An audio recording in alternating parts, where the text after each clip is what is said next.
We are now just 5 days away from the March 1st primary, and candidates here and across the state are pushing really hard to attract every vote possible. And that's why our political reporter Greg Groogan spent the day at a pair of polls gauging the mood of Houston voters. Greg. Yeah, John and Rashi, what I found is that voters seemed less focused on individual candidates and more concerned with having their voice heard on hot button issues like the crime wave and voting rights. With just 2 days of early voting left before the March 1st primary, turnout could be fairly described as tepid, with only a fraction of those eligible choosing to cast ballots thus far.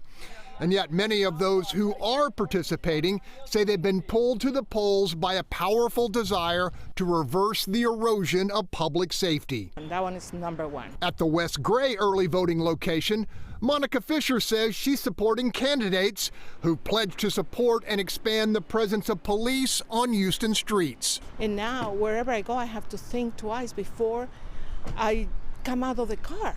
And I feel very uncomfortable, very uncomfortable. Among voters we spoke to, the call for change on the local level was a unifying thread. None were satisfied with the status quo. Get rid of crime, put better people in. Let's move forward. Definitely crime and the southern border with the migrants.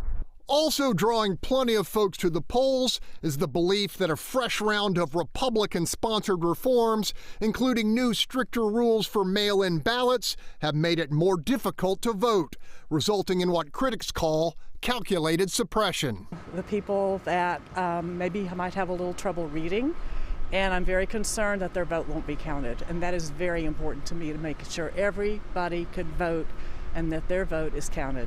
Please be fair to everybody. Let everybody vote.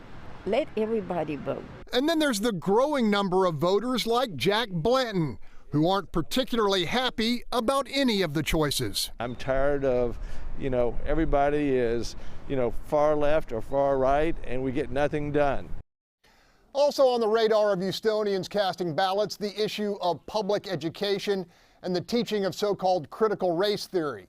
As we mentioned, early voting continues through Friday. In the newsroom, Greg Groogan, Fox 26 News.